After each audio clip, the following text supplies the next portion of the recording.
नमस्कार दोस्तों। एफआई के weekly programme talk with an expert के आज के इस एपिसोड में आप सबका स्वागत है। दोस्तों, आज हम बात करेंगे इनकम टैक्स रिटर्न एक्ट की। इनकम टैक्स डिपार्टमेंट की तरफ से क्या रूल्स एंड रेगुलेशंस हैं या जो आजकल शो कॉज नोटिस आ रहे हैं उसके बारे में बात करेंगे। तो आज हमारे साथ जुड़े हैं इंडस्ट्री एक्सपर्ट के रूप में सीए यतिंदर खेमका जी। जितेंद्र खेमका जी, आपका बहुत बहुत स्वागत है एक बार फिर से हमारे इस प्रोग्राम में। नमस्कार सर, सभी को मेरी तरफ से बहुत बहुत आभार और नमस्कार। दोस्तों, यतिंदर खेमका जी के बारे में तो आप सब जानते ही हैं, पहले भी हमारे साथ काफी अच्छे एपिसोड भी कर चुके हैं और मेरे एक बहुत अच्छे दोस्त भी हैं।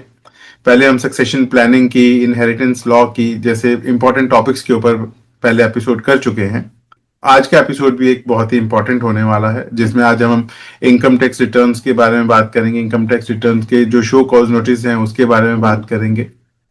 तो प्रोग्राम की शुरुआत करते हुए मैं सबसे पहले एफआईआई का थोड़ा सा इंट्रोडक्शन देना चाहूंगा। जैसा कि आप जानते हैं, एफआईआई एक नॉन प्रॉफिट ऑर्गेनाइजेशन है जिनके प्रेसिडेंट डॉक्टर दीपक जैन हैं। फेडरेशन ऑफ इंडियन इंडस्ट्री अपने आप में एक इकलौती ऐसी संस्था है, ऐसी ऑर्गेनाइजेशन है जो ऑलमोस्ट हर सेक्टर में अपनी सेवाएं प्रदान कर रही है, देश में भी और विदेश में भी। और हमारा ये programme talk with an expert भी दीपक जी की एक आइडियोलॉजी है जो हमने जिसको इम्प्लीमेंट किया है, और हमें बड़े साथ आपसे शेयर करते हुए गर्व हो रहा है कि हमारे इस प्रोग्राम को 5 साल पूरे हो गए हैं। तो यतिंदर खेमका जी, आज इसी के साथ हम अपना प्रोग्राम शुरू करते हैं। इंट्रोडक्शन तो सब आपके बारे में जानते ही हैं। हमारे दर्शकों में से जो सबसे पहला सवाल आया है सर, कि आज जैसे हम इनकम टैक्स रिटर्न की बात करने वाले हैं, तो इनकम टैक्स रिटर्न की अभी डेट निकली है। बहुत सारे लोगों ने टाइमली उसको फाइल कर दिया है और बहुत सारे लोग नहीं कर पाए हैं। तो अभी उसमें लास्ट अमेंडमेंट डेट जो होती है वो 31 दिसंबर की है। तो आप उनके लिए जो जिन्होंने फाइल नहीं की है या जो अमेंडमेंट करना चाहते हैं उनके लिए क्या आप सजेशन देना चाहेंगे? क्या ऑप्शन है अमेंडमेंट करने की, या जिन्होंने फाइल नहीं किया उनके लिए क्या सॉल्यूशन है अभी, ये आप हमारे दर्शकों के साथ शेयर करें। संजीव जी, आपने काफी लंबा क्वेश्चन मुझसे पूछ लिया है। जी कोई बात नहीं, इसमें कई कई बहुत सारे आंसर आ जाएंगे जो लोगों के लिए बेनिफिशियल होंगे। जी सबसे पहले दो तरह के एसएससी होते हैं जो रिटर्न फाइल करते हैं, जिनका ऑडिट होता है और कुछ लोगों का ऑडिट नहीं होता किसी भी एक्ट में। तो जिन लोगों का ऑडिट नहीं होता उनकी ड्यू डेट रिटर्न फाइलिंग की 31 जुलाई है। अगर गवर्नमेंट उसको बढ़ाती है तो वो बढ़ी हुई डेट को ड्यू डेट माना जाता है। और इसी तरह जिनका ऑडिट होता है किसी भी एक्ट में, कंपनीज एक्ट में और कोई स्टैट्यूट में या इनकम टैक्स एक्ट में, तो जिनका भी ऑडिट होता है उनके लिए ड्यू डेट 31 अक्टूबर की होती है। लेकिन इस बार वो टाइमली एक दो बार बढ़ी है, तो उस हिसाब से उनकी ड्यू डेट मानी जाती है। लेकिन क्योंकि ये ड्यू डेट बढ़ गई है, लेकिन जिसने ये फाइल कर दी है वो अभी भी फाइल कर सकता, उसको रिवाइज कर सकता है अगर उसमें कोई गलती रह गई है। जिन्होंने अभी फाइल नहीं करी है वो पेनल्टी के साथ इसको जमा करवा सकता है अभी भी 31 दिसंबर तक। तो मेरा ये कहना है कि जिन्होंने फाइल नहीं की है वो लोग अपनी रिटर्न को फाइल करें। अगर उनकी कोई टैक्स लायबिलिटी बन रही है या और भी कोई चीज है तो अपनी रिटर्न्स को फाइल करें। अगर उनको रिटर्न फाइलिंग की लायबिलिटी, विदाउट टैक्स भी रिटर्न फाइलिंग की लायबिलिटी बनती है, बहुत सारे केसेस हैं, वो तो सिचुएशंस हैं जहां आपको रिटर्न फाइल करनी कंपलसरी है अगर आपकी टैक्स लायबिलिटी नहीं भी बन रही है तो भी। तो वो सब देख के किसी से कंसल्ट करके मैं सबसे प्रार्थना करूंगा कि अपनी रिटर्न फाइल कर लें। दूसरी बात कि जिन्होंने रिटर्न फाइल कर दी है और उनमें कोई त्रुटि रह गई है, तो 31 दिसंबर की डेट है जो कि अपनी वो रिटर्न को रिवाइज कर सकते हैं। तो जिन्होंने भी अभी फाइल कर ली है, आज हम 17 दिसंबर में बात कर रहे हैं, अभी 13-14 दिन बाकी हैं, तो अगर कोई एक बार अपनी रिटर्न्स को डिफरेंट डॉक्यूमेंट से, अपने रिकॉर्ड से या एआईएस से, 26AS से और टीआईएस से या और कोई भी आपके पास रिकॉर्ड्स अवेलेबल है, उनसे उसको मैच कर ले और उसमें आपको लगता है कि उसमें कोई गलती रह गई है तो उसको रिवाइज कर ले। और अगर अभी भी आप रिवाइज नहीं कर पाएंगे तो इसके बाद आपको इसको अपडेटेड रिटर्न जिसे कहते हैं उसको फाइल करने का मौका फिर भी रहने वाला है। और अपडेटेड रिटर्न आप पिछले 4 असेसमेंट ईयर की डाल सकते हैं। जो इस रेलिवेंट असेसमेंट ईयर है उसके जब खत्म होगा उससे 4 वर्ष तक आप अपडेटेड रिटर्न डाल सकते हैं। लेकिन लॉस की रिटर्न कोई उसमें रिफंड नहीं मिलेगा आपको, कोई लॉस आपका जो कैरी फॉरवर्ड नहीं होगा उसमें, और आपका लोअर टैक्सेशन का बेनिफिट आपको उसमें नहीं मिलेगा। वो खाली अपडेटेड रिटर्न आप इन सिचुएशंस में डाल सकते हैं जहां आपको लगता है कि आपकी टैक्स लायबिलिटी बढ़ रही है या आपसे कोई गलती रह गई है, बिना जिससे कि टैक्स लायबिलिटी तो नहीं बढ़ रही लेकिन आपको अपने रिटर्न को अपडेट करना है या रिवाइज करना है, तो वो अपडेटेड रिटर्न का माध्यम उसके बाद आपका बन सकता है।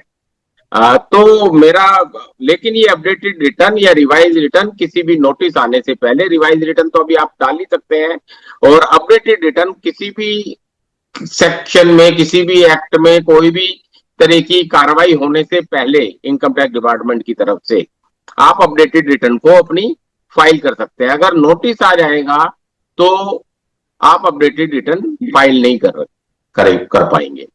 तो मेरा सभी से गुजारिश है, इनकम टैक्स डिपार्टमेंट ने काफी सहूलियतें दी है, थोड़ी सी टैक्स लायबिलिटी का बर्डन बढ़ाते हुए, जो कि पहले साल में 25%, दूसरे साल में 60%, 50%, तीसरे और चौथे साल में 60% की टोटल जो आपका टैक्स ड्यू बन रहा है उसके ऊपर फर्दर टैक्स और लगा देते हैं वो पेनल्टी के रूप में। तो ये आप अपनी लायबिलिटी को बढ़ा के डिस्चार्ज करके अपनी अपडेटेड रिटर्न को आप कर सकते हैं और चैन की नींद सो सकते हैं।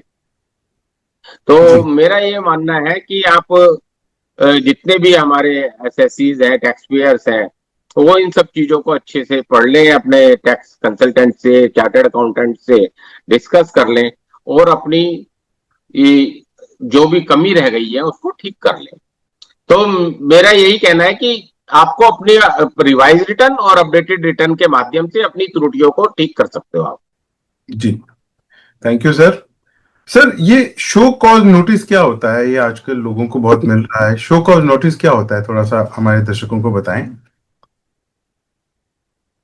शो कॉज नोटिस आजकल, क्योंकि एआई का जमाना आ गया है और artificial intelligence income tax department use करने लगता है, उनको आपके जो रिकॉर्ड्स है, अन्य अनेक जो रिकॉर्ड्स या इंफॉर्मेशन उनके पास आती है डिफरेंट माध्यम से, क्योंकि पेन बेस्ड ट्रांजेक्शन बहुत हो गई है या और भी कोई है, तो उनके पास जो रिकॉर्ड्स आते हैं उसमें कहीं उनको ऐसा लगता है कि आपने जो रिटर्न फाइल की है या आपने रिटर्न नहीं फाइल की है, और उनके पास जो इंफॉर्मेशन है उसमें या तो आपको रिटर्न फाइल करनी चाहिए थी या आपने जो रिटर्न फाइल की है वो गलत फाइल की है, या आपने कोई डिडक्शन ज्यादा ले ली है या इनकम को कम दिखलाया है, दोनों ही केस हो सकते हैं। तो इन केसेस में आजकल इनकम टैक्स डिपार्टमेंट एक शो कॉज नोटिस आपको अवेयर करने के लिए, आपको सचेत करने के लिए कि आप अपने रिटर्न को ठीक कर लें, रिटर्न फाइलिंग करने के बाद या उससे पहले आपको एक शो कॉज नोटिस भेजता है कि आपने अभी तक या तो रिटर्न फाइल नहीं की है और आपका रिटर्न ड्यू डेट निकल गई है, आपको रिटर्न फाइल करनी चाहिए थी, या आपने रिटर्न फाइल की है तो वो गलत फाइल की है उनके हिसाब से। तो उसको देखकर, उसको ड्यू कॉग्निजेंस लेके, उसको ध्यान में रखकर अपनी रिटर्न को अगर नहीं फाइल किए तो फाइल करें, और अगर फाइल कर दी है तो उसमें उन्होंने जो इंडिकेशन दी है या अपनी आपके पास जो इंफॉर्मेशन है और इंडिकेशन उन्होंने कोई नहीं दी है, तो अपनी दोबारा से अपनी सारी इंफॉर्मेशन को डिफरेंट डॉक्यूमेंट्स के साथ मैच कर लें। जैसे मैंने पहले भी बताया, जो डिपार्टमेंट के पास इंफॉर्मेशन रहती है, जो उनके एआईएस, आपके 26AS और टीआईएस में रिफ्लेक्ट करती है, या आपके पास जो अपने रिकॉर्ड्स हैं उसके साथ आप उसको मिलान कर ले और अपनी रिटर्न को रिवाइज करनी है तो रिवाइज कर दें, फाइल कर दे तो फाइल कर दे, और अपडेटेड रिटर्न डालनी है तो अपडेटेड रिटर्न डाल। अगर उसके बाद अगर नोटिस आ जाता है तो फिर आप कोई भी रिटर्न को अपडेट नहीं कर सकते, रिवाइज की तो डेट ही निकल जाएगी तब तक। सर ऐसे केस में क्या सॉल्यूशन करना चाहिए, आप क्या सजेस्ट करेंगे? मैंने बताया ना, आप रिवाइज रिटर्न से पहले अगर आपको शो कॉज नोटिस आ गया तो रिवाइज रिटर्न कर दीजिए, और रिवाइज रिटर्न के बाद कोई शो कॉज नोटिस आया है तो जी आप उसको अपडेटेड रिटर्न फाइल कर दीजिए, अनलेस एंड अनटिल वो किसी सेक्शन के अंदर नोटिस कन्वर्ट होके ना आए तब तक। अगर आप वो नोटिस कन्वर्ट हो गया किसी सेक्शन में तो अपडेटेड रिटर्न भी आप नहीं डाल पाएंगे। जी। नहीं सर, मेरा मतलब मेन क्वेश्चन यही था, आपने जैसे बताया, तो जब आपने बताया कि दोबारा अपडेट नहीं कर सकते, उस वक्त का सॉल्यूशन मैं पूछ रहा हूं आपसे कि वैसा ऐसी फिर तो आपको, सिचुएशन। अगर आप कर ही नहीं पाएंगे तो फिर तो आपको जो आपने इंफॉर्मेशन भरी है और जो वो मांग रहे हैं उसके आपको रिप्लाई देने पड़ेंगे, उसकी डिटेल देनी पड़ेगी। अगर फिर भी कोई कमी रह गई होगी तो डिपार्टमेंट उसके ऊपर पेनल्टी के साथ आपसे, जो डिफरेंट अदर सेक्शंस में जाएगा, जो आपको कंसेशनल टैक्स पेनल्टी है वो नहीं लगेगी, जो डिपार्टमेंट लगाएगा वो लगेगी, और वो डिफरेंट सेक्शन में डिफरेंट पेनल्टीज है, तो उसके साथ वो आपकी असेसमेंट कर सकता है। अगर आप उनको सेटिस्फाई कर पाते हो कि आपकी इनकम जो भरी है और जो वो कह रहे हैं उसमें कोई मिसमैच नहीं है तो कोई पेनल्टी नहीं लगेगी। जी परंतु ऐसा देखने में आया कई लोग एचआरए के केस में या डिडक्शंस के केस में बहुत सारी डिडक्शंस ले लेते हैं, कई बार हम कोई कैपिटल गेन की मिस कैलकुलेशन कर देते हैं, तो इस तरह की चीजें रह जाती हैं। कोई इंटेंशनली रह जाती है, कभी अनइंटेंशनली भी रह जाती है। तो मेरे ख्याल है हमारे को ड्यू कॉग्निजेंस से लेकर और उसको अपनी लाइबिलिटी को पूरी तरह से जमा करवा लेना चाहिए। जी सर, इनकम टैक्स डिपार्टमेंट की नजर में या इनकम टैक्स एक्ट की नजर से फॉरेन एसेट्स किसे माना जाता है? तो देखिए, फॉरेन एसेट्स का भी आजकल बहुत बड़ा एक नॉन कंप्लाइंस टैक्स पेयर्स की तरफ से देखा गया जी है, और उसके लिए भी शो कॉज नोटिस भी आ रहे हैं। और मेरा सबसे निवेदन है कि उस शो कॉज नोटिस को ड्यू कॉग्निजेंस करके अपने फॉरेन एसेट्स को चाहे रिवाइज रिटर्न के माध्यम से चाहे अपडेटेड रिटर्न के माध्यम से उसमें दिखलाएं। अदरवाइज आपको एक बहुत बड़ी पेनल्टी साथ में प्रोसिक्यूशन का भी सामना करना पड़ सकता है। और उसमें फॉरेन एसेट के साथ साथ फॉरेन इनकम भी उन एसेट से अगर कोई हो रही है या उन एसेट्स के अलावा भी हो रही है तो वो भी दिखलाए। कई बार ये सब चीजें रह जाती हैं, आप बता नहीं पाते अपने टैक्स कंसल्टेंट को, टैक्स कंसल्टेंट कई बार पूछ नहीं पाता, आपको पता नहीं है दिखलानी नहीं दिखलानी, तो ये सारी चीजें हैं। लेकिन अब जो लॉ है आपको और हमको उसके साथ चलना है। ये कई सालों से, पिछले 10-12 वर्षों से मैंडेटरी है। जो रेजिडेंट इंडियंस है उनको अपनी फॉरेन एसेट भी टैक्सेबल, इनकम भी टैक्सेबल है, और फॉरेन एसेट्स का भी डिस्क्लोजर जो इनकम टैक्स रिटर्न फॉर्म है उसमें करना है। और जब फॉरेन एसेट की बात करते हैं तो ये ब्लैक मनी एक्ट जो है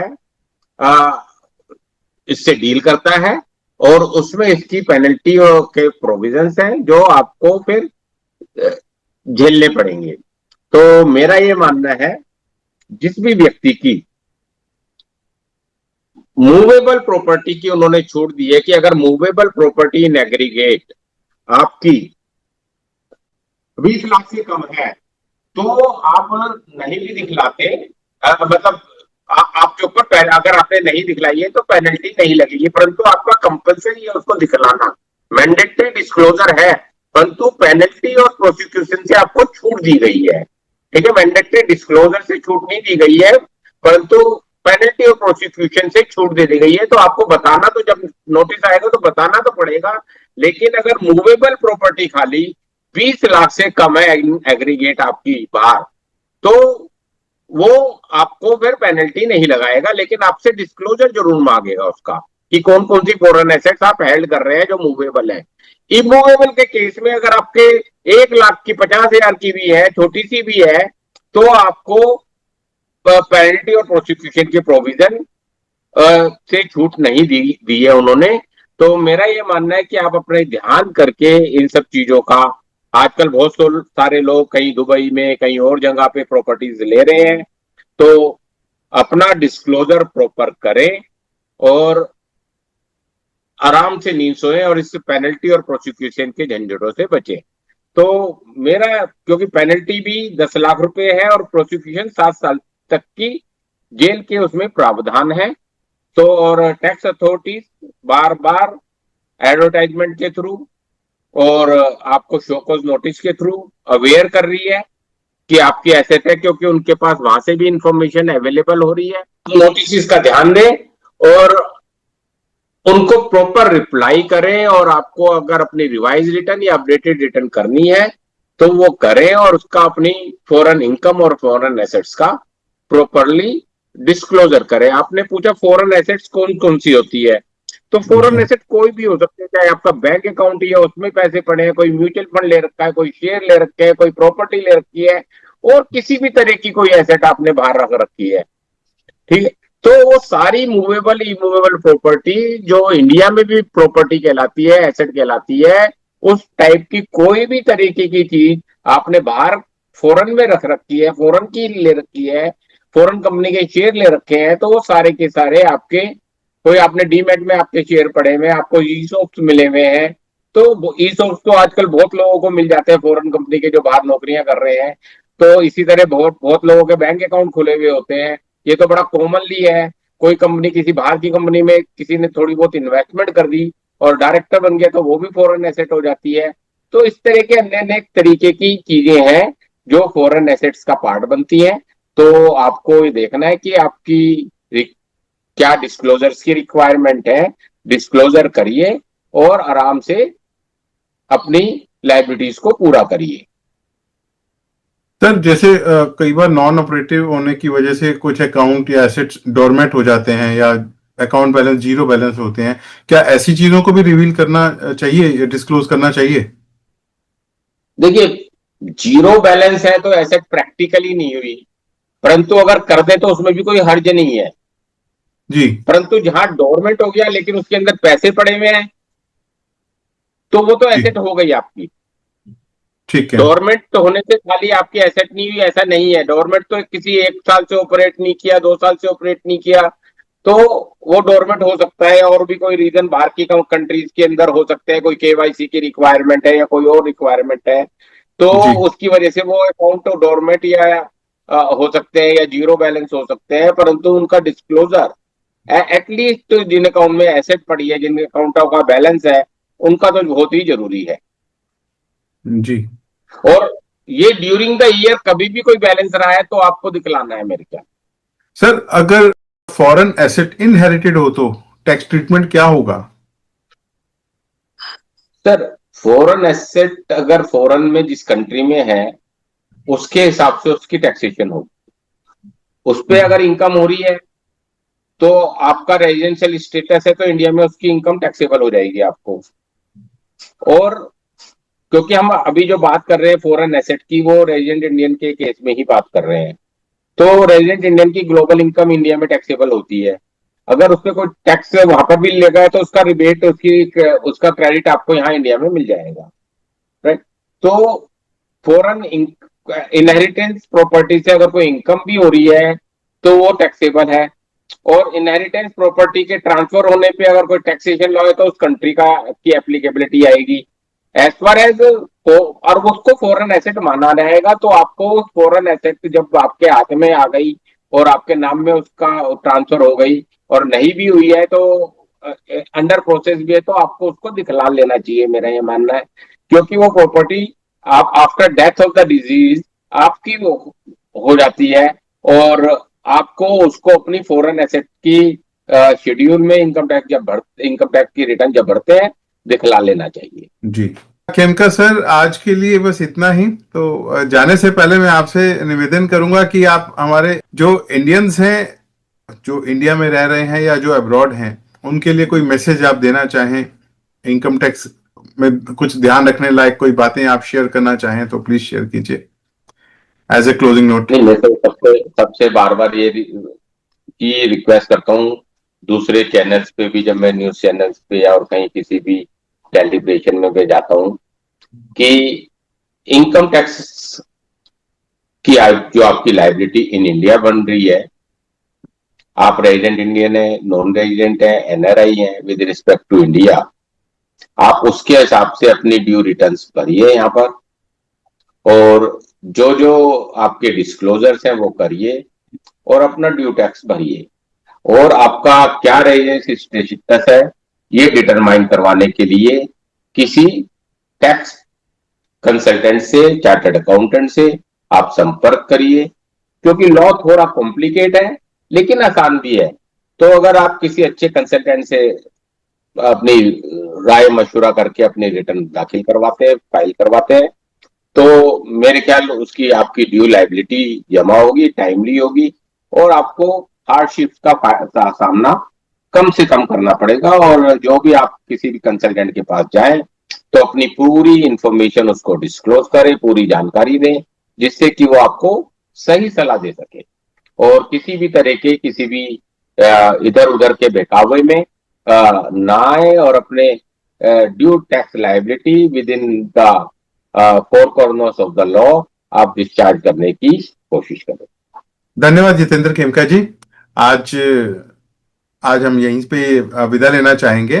तो मैं अपने दोस्तों से कहूंगा कि दोस्तों, आज जो खेमका सर ने हमें बताया उससे आप लोगों को बहुत सारी क्लैरिटीज हुई होंगी, और जो भी आपके सारे सवाल हैं उनका हमने सही सही आंसर दिया होगा।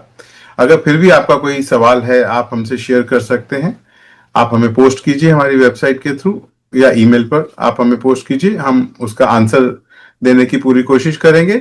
और जैसे कि आज खेमका सर ने बोला, आज पूरा उन्होंने इनकम टैक्स रिटर्न के ऊपर और शो कॉज नोटिस के ऊपर, फॉरेन एसेट्स के ऊपर जो जो हमें बताया, जो जो नॉलेज दी, तो आप सबको बहुत ही, आप सबके सभी सवालों का उसमें आंसर आ गया होगा।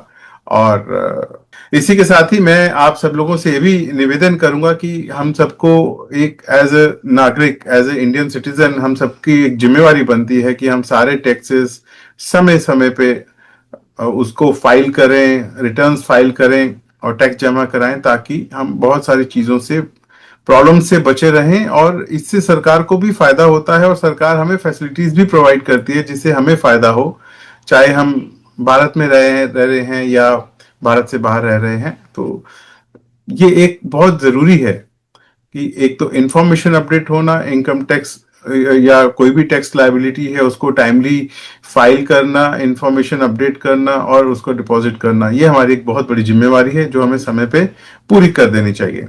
तो इसी के साथ ही दोस्तों, आज हम विदा लेते हैं। अगले हफ्ते फिर मिलेंगे एक नए इंडस्ट्री एक्सपर्ट के साथ। नमस्कार।